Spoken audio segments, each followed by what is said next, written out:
வணக்கம். நான் உங்கள் ஜெயா. இன்றைக்கி நம்ம இந்த வீடியோவில் நியூ லெஃப்ட் மார்க்சிசம் பற்றி பார்க்கலாம் வாங்க. இந்த மார்க்சிஸ்ட் கிரிட்டிசிசம் எப்படி இங்கிலாண்டில் வந்ததுன்னா 1968 அங்கே நிறைய ட்ரபிள்ஸ் இருந்தது. அது மாத்திரம் இல்லாமல் மார்க்சிஸ்ட் ஐடியாஸ் பரவிக்கிட்டே இருந்தது. இங்கிலாண்டில் இந்த மார்க்சிஸ்ட் கிரிட்டிசிசம் எவ்வளோ ஃபேமஸ் ஆச்சுன்னா முக்கியமாக 3 பேரால்: Raymond Williams, Terry Eagleton, Fredric Jameson. Raymond Williams அவரோட கல்ச்சர் அண்ட் சொசைட்டியில் 3 வழியாக கல்ச்சரை நம்ம பார்க்கலான்னு சொல்கிறாரு. அதாவது culture as the ideal, culture as documentary, culture as சோஷியல்னு.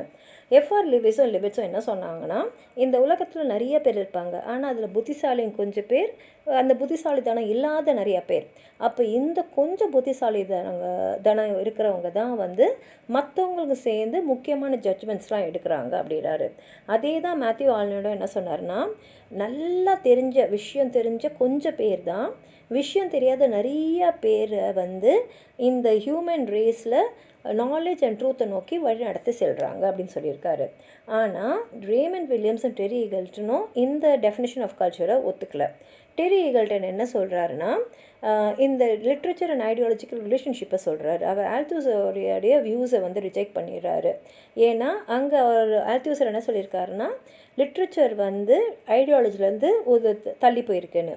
ஆனால் மேக்கரே சொன்ன மாதிரி ஈகிள்டன் என்ன சொல்கிறாருன்னா, அப்படி கிடையாது, லிட்ரரி டெக்ஸ்ட் தான் ப்ரொடக்ஷன் ஆஃப் ஐடியாலஜின்னு சொல்கிறாரு.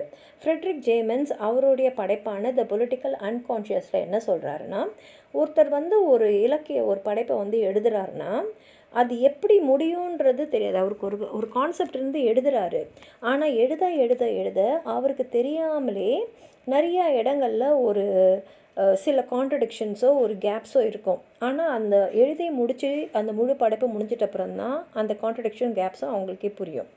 அப்போது ஒரு கிரிட்டிக்கோட முக்கியமான வேலை என்னென்னா, ஒரு சைக்கோ அனலிஸ்ட் மாதிரி அவங்க அந்த படைப்பை படைச்சி அந்த அன்கான்ஷியஸாக என்னென்னலாம் அவங்க விட்டு போயிருக்காங்க, எதை சொல்லாமல் விட்டுருக்காங்க, எதெல்லாம் மறைச்சிருக்காங்கன்றதை கண்டுபிடிக்கணும்.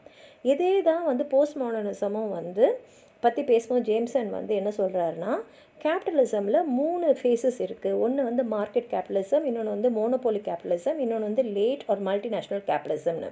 இந்த மார்க்கெட் கேபிட்டலிசம் 18ஆம் நூற்றாண்டுலேருந்து 19ஆம் நூற்றாண்டு வரைக்கும் இருந்தது. இது ஒரு டெக்னாலஜிக்கல் அட்வான்ஸ்மெண்ட் இருந்த ஒரு காலகட்டம். இங்கே தான் ரியலிசம் ஆரம்பிச்சுது. மோனோபோலி கேபிட்டலிசம்ன்றது என்னென்னா, ஒரு 19th செஞ்சுரிலேருந்து 2ஆம் உலக போர் வரைக்கும் போச்சு. இது கிட்டத்தட்ட மாடர்னிசம் மாதிரி. மல்டிநேஷ்னல் கேபிட்டலிசம் இல்லைனா கன்சூமர் கேபிட்டலிசம் இல்லை லேட் கேபிட்டலிசம் என்னென்னா, இங்கே தான் purest form of capital entered into hitherto uncommodified areas. அதாவது கமாடிஃபை ஆகாத ஏரியாஸில் கூட கேபிட்டலிசம் நுழைஞ்ச காலகட்டம். இது தான் போஸ்ட் மாடர்னிசமை கொண்டு வந்த ஒரு காலகட்டம் சொல்லியிருக்காரு. உங்களுக்கு ஏதாவது சொல்லணும்னு நினச்சிங்கன்னா கீழே இருக்கிற கமெண்ட் பாக்ஸில் எழுதுங்க. இந்த வீடியோ லைக் பண்ணுங்கள், உங்கள் ஃப்ரெண்ட்ஸோடு ஷேர் பண்ணுங்கள். சப்ஸ்கிரைப் பண்ணாதவங்களாம் ப்ளீஸ் சப்ஸ்கிரைப் பண்ணி சப்போர்ட் பண்ணுங்கள். நன்றி.